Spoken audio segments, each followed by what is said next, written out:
Assalamualaikum warahmatullahi wabarakatuh. Alhamdulillah wassalatu wassalamu ala Rasulillah Sayyidina Muhammad ibn Abdullah wa ala alihi wa sahbihi wa man walah wa la hawla wa la quwwata illa billah.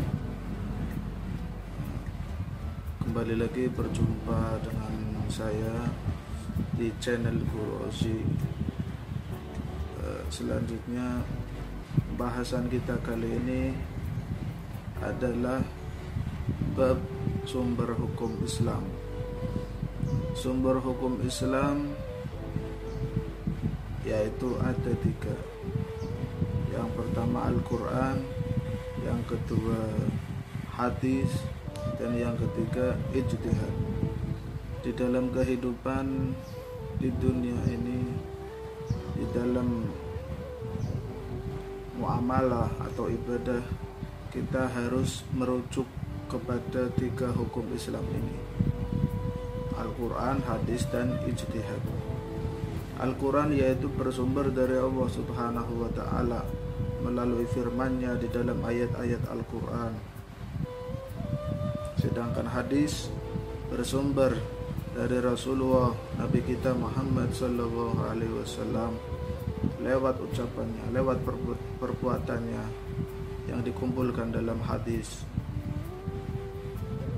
Kemudian yang ketiga yaitu ijtihad. Ijtihad yaitu bersumber dari para ulama, para mujtahid, yang apabila tidak ditemukan suatu hukum di dalam Al-Quran dan hadis, maka para ulama berijtihad menentukan suatu hukum tentang halal, haram, sunnah atau makruhnya tentang suatu perbuatan. Kemudian langsung saja kita lihat pada PowerPoint-nya, yaitu yang pertama sumber hukum Islam. Ada tiga: Al-Quran, Al-Hadis, dan ijtihad. Kemudian yang pertama pengertian Al-Quran. Al-Quran menurut bahasa Arab diambil dari kata qara'a, artinya yang dibaca. Menurut istilah ialah kalamullah yang mengandung mukjizat yang disampaikan kepada Nabi Muhammad SAW, tertulis dalam mushaf, dan membacanya termasuk ibadah. Kemudian Al-Quran diturunkan kepada Nabi Muhammad SAW dalam dua periode, yaitu periode Mekah dan Madinah selama 2 tahun lebih. Kemudian slide berikutnya yaitu isi kandungan Al-Quran. Isi kandungan Al-Quran terdapat 3 hukum. Yang pertama hukum i'tiqadiyah, yaitu hukum yang berkenaan dengan keimanan. Yang kedua hukum khuluqiyah, hukum yang berkaitan dengan akhlak. Dan yang ketiga hukum amaliyah, hukum yang berkaitan dengan amal-amal perbuatan. Kemudian slide berikutnya yaitu pokok-pokok ajaran Al-Quran. Pokok-pokok ajaran Al-Quran, di dalamnya ada akidah. Akidah yaitu tentang tauhid, pengesaan kepada Allah Subhanahu wa Ta'ala. Kemudian yang kedua tentang ibadah. Di dalamnya diatur ibadah-ibadah manusia seperti sholat, puasa, zakat, haji, dan lain sebagainya. Kemudian yang ketiga yaitu akhlakul karimah. Di dalam Al-Quran itu terdapat ajaran-ajaran akhlak, perilaku yang baik, perilaku yang terpuji. Dan kemudian berikutnya yaitu muamalah. Muamalah seperti hukum perdagangan, hukum pernikahan, hukum waris, dan lain sebagainya. Itu sudah diatur dalam Al-Quran. Kemudian syariat. Di dalamnya terdapat syariat Islam tentang halal, haram, makruh, mubah dan haram. Itu sudah ditentukan di dalam Al-Quran. Kemudian yang terakhir yaitu sejarah. Di dalam Al-Quran terdapat sejarah-sejarah atau kisah-kisah para nabi, kisah para rasul, kisah-kisah umat-umat terdahulu. Kemudian slide berikutnya, sumber hukum yang kedua yaitu al-hadis. Hadis menurut bahasa artinya sesuatu yang baru. Sedangkan menurut istilah hadis adalah ucapan atau qauli dan perbuatan atau fi'li dan ketetapan atau takrir Nabi atas perbuatan sahabat. Jadi hadis adalah ucapannya Nabi atau perbuatannya Nabi atau ketetapannya Nabi. Itu semua yang dilakukan Nabi disebut hadis.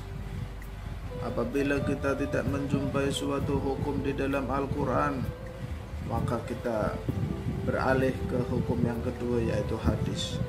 Kemudian slide berikutnya, hadis dibagi menjadi 3 macam. Yang pertama hadis qauliyah. Hadis qauliyah adalah hadis yang berdasarkan ucapan Nabi Muhammad. Biasanya ditandai dengan qala Rasulullah sallallahu alaihi wasallam dan seterusnya. Itu namanya hadis qauliyah. Kemudian hadis fi'liyah. Hadis fi'liyah adalah hadis yang berdasarkan perbuatan Nabi Muhammad. Contoh, Nabi Muhammad makan dengan tangan kanan, itu namanya hadis fi'liyah. Nabi Muhammad buang air kecil dengan jongkok, itu namanya hadis fi'liyah. Semua perbuatannya Nabi disebut hadis fi'liyah. Kemudian hadis takririyah, ialah hadis yang berdasarkan ketetapan Nabi Muhammad atas perbuatan sahabat Nabi. Contoh, sahabat melakukan sesuatu, kemudian Nabi melihatnya dan Nabi hanya terdiam, tidak melarangnya, maka itu disebut hadis takririyah atau ketetapannya Nabi Muhammad sallallahu alaihi wasallam. Kemudian slide berikutnya yaitu unsur-unsur yang harus ada dalam hadis. Yang pertama, rawi. Rawi adalah orang yang menyampaikan atau menuliskan dalam suatu kitab tentang sesuatu yang pernah didengar dan diterima dari seseorang. Contohnya Bukhari, Imam Baihaqi, Muslim, dan lain sebagainya. Kalau dalam hadis tertulis hadis riwayat Bukhari, itu berarti rawinya Bukhari. Hadis riwayat Imam Baihaqi, berarti itu rawinya Imam Baihaqi. Kemudian yang kedua, matan hadis. Matan ialah pembicaraan atau materi berita yang diterima dari sanad terakhir. Jadi matan adalah isi dari hadis tersebut. Kemudian yang ketiga, sanad. Sanad adalah jalan yang dapat menghubungkan matan hadis kepada sumber utama hadis, yaitu Rasulullah sallallahu alaihi wasallam. Jadi ketika sang perawi, contoh perawinya Imam Bukhari, Imam Bukhari dapat mendengar dari siapa? Dari fulan bin fulan. Kemudian fulan bin fulan dapat mendengar dari siapa?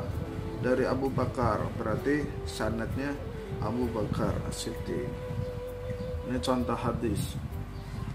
An Sahli bin Sa'din radhiyallahu an qala Rasulullah sallallahu alaihi wasallam, ana wa kafilul yatim fil jannah hakada, wa asyara bis sababati wal wusta wa farraja bainahuma syai'an. Yang artinya, dari Sahal bin Sa'ad radhiyallahu an, dia berkata, Rasulullah sallallahu alaihi wasallam bersabda, aku dan orang yang menanggung anak yatim kedudukannya di surga seperti ini. Kemudian beliau mengisyaratkan jari telunjuk dan jari tengah serta akan merenggangkan keduanya. Dari hadis ini rawinya mana? Rawinya yaitu Al-Bukhari, karena ini hadis riwayat Al-Bukhari. Kemudian matannya mana? Matan itu adalah isi dari materi tersebut, isi dari hadis tersebut. Matannya yaitu ana wa kafilul yatim fil jannah hakada wa asyara bisababati wal ustaghfar jabaina masya'an. Itu semuanya adalah matan hadis atau isi hadis. Kemudian sanadnya mana? Sanadnya yaitu orang yang menghubungkan di dalam hadis ini, yaitu sanadnya Sahal bin Sa'ad radhiyallahu anhu. Karena Bukhari ini mendapatkan hadis ini dari Sahal bin Sa'ad. Sahal bin Sa'ad mendengarkan langsung Rasulullah mengucapkan hadis ini. Jadi sanadnya yaitu Sahal bin Sa'ad. Kemudian slide berikutnya, fungsi hadis terhadap Al-Quran. Fungsi yang pertama yaitu mempertegas hukum yang telah disebutkan dalam Al-Quran. Kemudian fungsi yang kedua yaitu penjelasan terhadap ayat Al-Quran yang masih global. Contoh, di dalam Al-Quran hanya menjelaskan tentang haramnya bangkai. Di dalam Al-Quran dijelaskan hanya Allah mengharamkan bangkai. Kita orang yang awam membacanya pasti semua bangkai hukumnya haram. Tapi kemudian Rasulullah mengatakan di dalam hadisnya, semua bangkai haram kecuali bangkai ikan dan belalang. Nah, di dalam Al-Quran tidak disebutkan itu bangkai ikan dan belalangnya.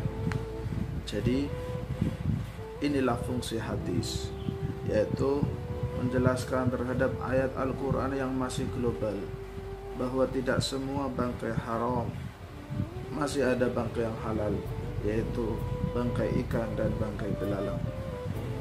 Kemudian fungsi yang ketiga, menetapkan hukum yang tidak disebutkan dalam Al-Quran. Contoh, seperti mensucikan najis mughalladh, najis yang berat, yaitu najisnya jilatan anjing.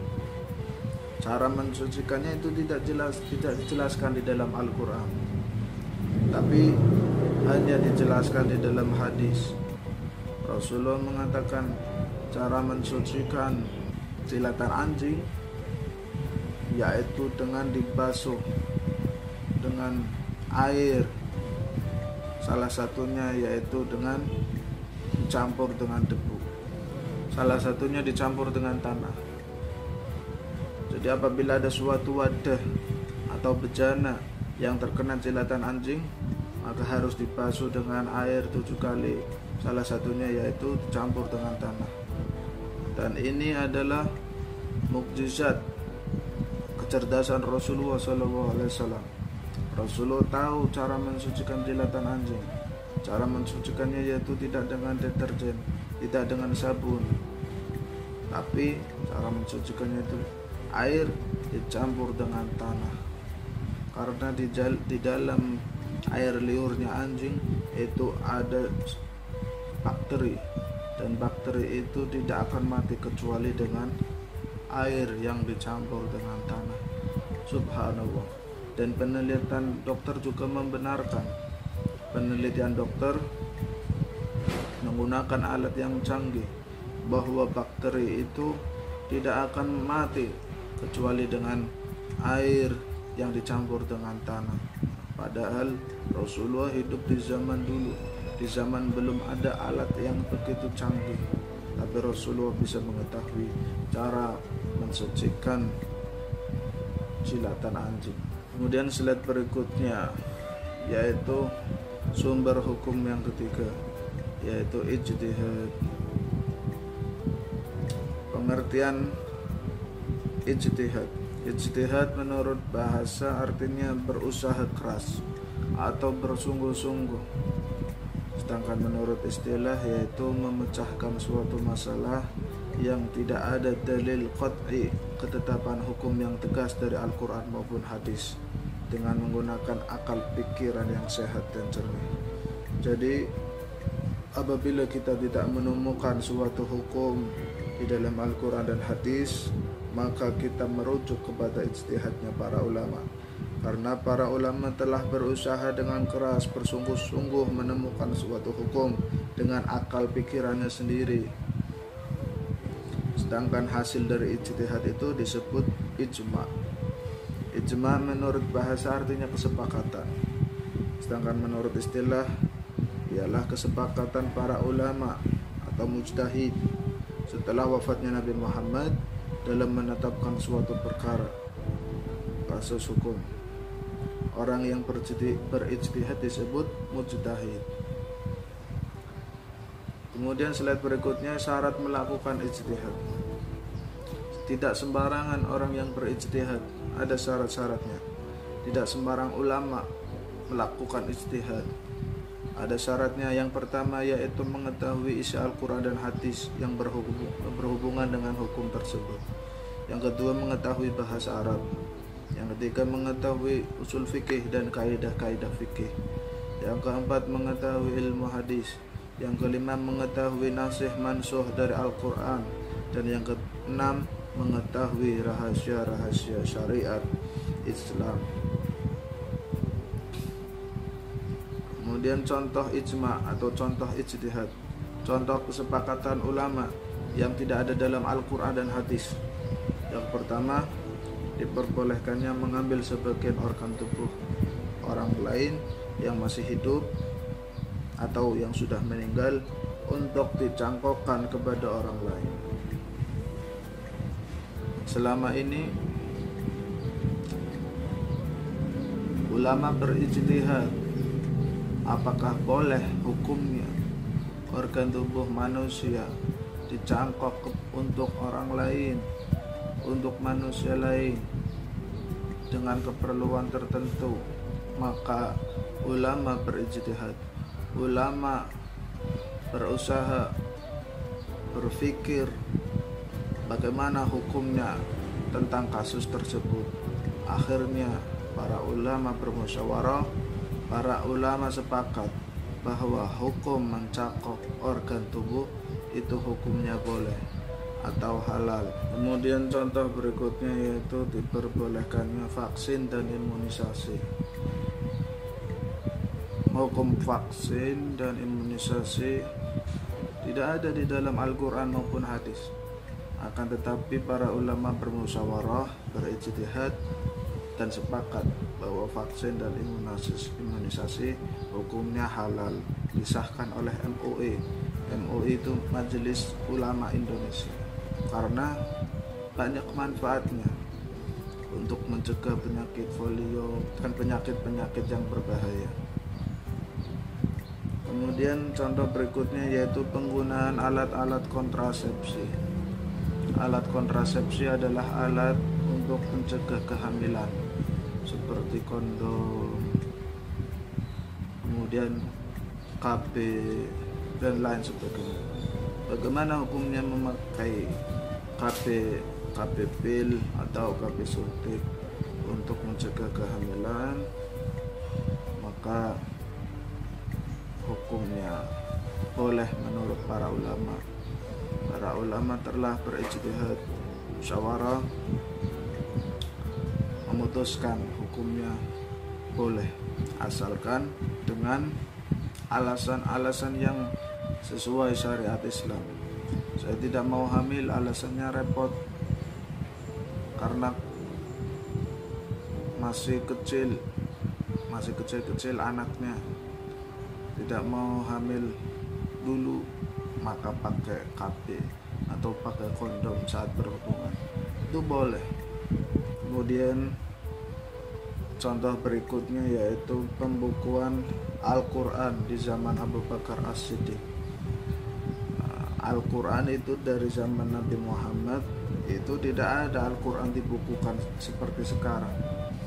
Al-Quran di zaman Nabi itu tertulisnya di pelepah korma, tertulis di batu, karena mereka para sahabat menghafal Al-Quran. Jadi tidak perlu dibukukan Al-Qurannya.